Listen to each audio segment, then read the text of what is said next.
In this video, I am talking about thoracic mobility. So I threw it out there on my Instagram that I welcome people to ask me questions, and I will do my best to answer them in the format of sort of 5 to 10 minute long videos. So hopefully these will help not just the person that asked the question, but other people as well. And if you have a question, feel free to get in touch and I might record you a video.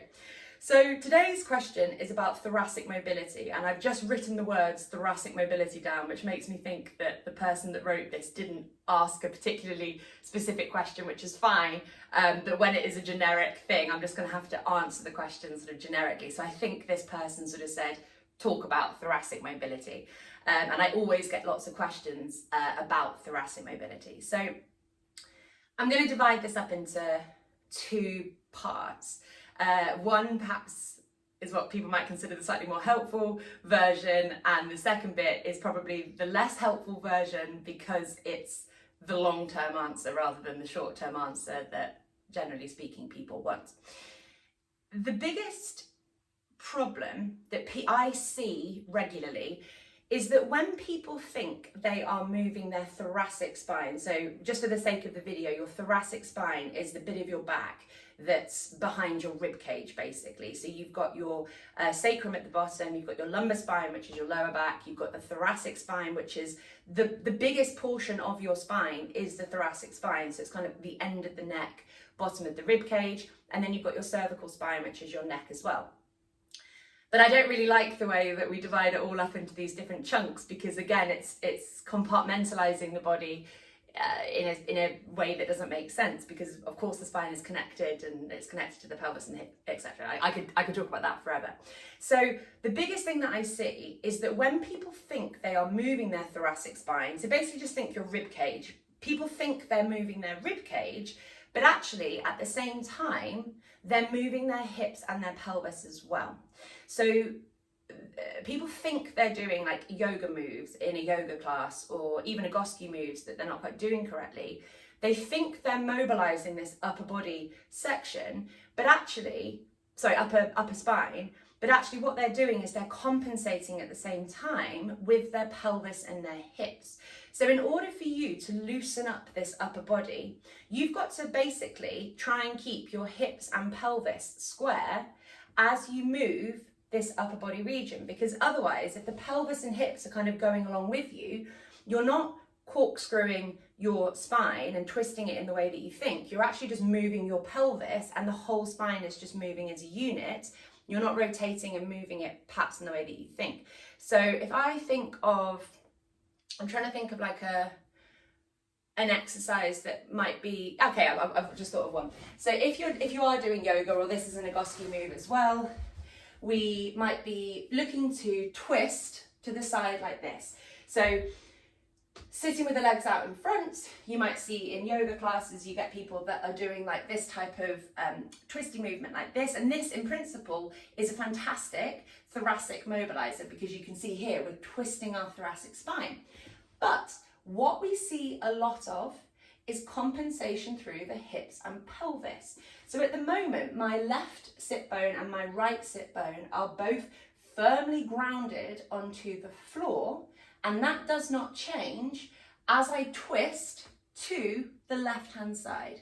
And as I twist to the left-hand side like this, I get a nice stretch through my kind of thoracic spine, mid-torso area. If my right butt cheek lifted up off the floor as I do this twist, so I'm kind of leaning perhaps into my left hip more than I am my right, the right side of my pelvis is compensating, because the right side of the pelvis is traveling at the same time that I think I'm twisting my thoracic spine. So when I keep my sit bones grounded and twist, I feel the stretch through my back. When I lift up my right butt cheek, it feels a lot easier. It's my brain is trying to trick me into think I'm doing it. I don't really feel anything, but I'm not twisting my thoracic spine in the same way anymore, because the pelvis has come with me. So we've got to think about whether or not we are moving our pelvis and hips at the same time that we're trying to mobilize that thoracic region. The other thing, just to quickly comment on it, in this position, is that when you're doing these types of seated exercises like this, I'm not perfect at it, especially when I'm doing it on this side, because my left hip isn't very strong. And actually you can see here how my pelvis is slightly posterior. Can you see that I'm kind of bending backwards slightly through my, so I'm curved through my lower back, and my pelvis is tucking under posteriorly. I'm not in the hip enough. So we've really got to try and sit up straight so that we get loads of work in our hips, and then this is going to enable that thoracic spine to mobilize off. If I'm just kind of collapsing backwards, which again you see lots of people doing, I'm not moving my thoracic spine here. It's just, this is a collapse. If you can't do a twist like this without that strength in your hips and pelvis, there's not really much point you doing that exercise. There's something else that needs to happen first to improve that hip and pelvic function so you are able to move your thoracic spine independently, which brings me on to my next point. So point number one is, when we're thinking about thoracic mobility, are you moving your thoracic spine or are you compensating with your hips and pelvis? That honestly can be applied to most thoracic mobilizers that I can think of. That one of the things I see with my clients and I see with people when I observe them in like exercise classes and stuff is that they're not moving their spine, they're moving their pelvis and hips. The second thing is your thoracic area restricted and tight because of what is happening elsewhere? So this is the boring long-term answer. Your thoracic spine may well be compensating for a lack of function somewhere else in your body. And you can do as many thoracic stretches, as many thoracic mobilizers, as many chest openers and things like that as you want. And they might feel good, so if they feel good, carry on doing them. But if you haven't tackled the other things that are going on in your body, you're always going to be restricted in that thoracic region. So you're kind of just wasting your time. If you're conscious that you're very, very tight in your upper back and you're just spending lots and lots of time trying to stretch that tightness away, you might just be wasting your time. Because if that tightness is there as a reaction to something else that's not happening, you're not addressing the root cause, you're focusing on the symptom. The symptom is the tightness in the thoracic spine that could be caused by hip instability, a pelvic disparity, feet that can't move, hips that can't twist. If those things aren't happening below, and if your pelvis is wonky and your hips aren't doing more or less the same thing from side to side, the thoracic region may well be the thing that bears the burden. So I'm going to quickly say about what goes on with my body, because it might help give you an idea of how the same thing could be happening to you. So I know in my body that my sort of underlying dysfunction that I have is that my pelvis is doing a different thing from side to side. So the right hand side of my pelvis is quite anterior, which is like it forwards. And the left hand side of my pelvis, which is kind of what I was alluding to in that previous exercise, that was you seeing that dysfunction in action, is posterior. So my pelvis is at an angle really from side to side that it shouldn't be. And I do lots of work to try and get that left hand side of my pelvis to clunk into place so that my pelvis is bilateral and balanced from side to side.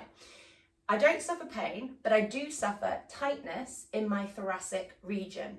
And I have wasted the last year not practicing what I preach. I've wasted so much time in the last year to trying to rotate and open and stretch out my thoracic spine, because that's where I felt this tension is kind of around there at the back.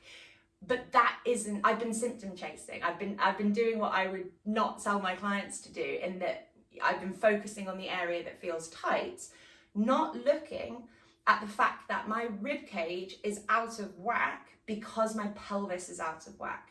So because my pelvis isn't doing the same thing from side to side, my rib cage then can't sit comfortably on top of my pelvis in the way that it should do. And then that's now translating into this like thoracic torso region tightness. I can try and fiddle around my thoracic region as much as I like, but it's all about that pelvic balance for me, so that my spine can kind of elongate, the rib cage can restore the position that it should be in, so it's not holding this tension, trying to stabilize something that's not happening further below.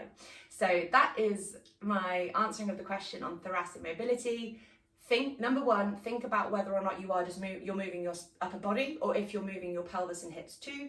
And secondly, what is your thoracic spine doing potentially to try and help your body out? This tension here isn't my body trying to screw me over, it's my body trying to help me out and give me stability, because I don't have that stability coming from my left hip. So I've got to work on my left hip and not focus on the tightness in my thoracic region, or at least I have to sort the pelvis and the hip out first, and then I can focus on the thoracic mobility, because the obstructions from further down are out of the way. So hopefully that makes sense.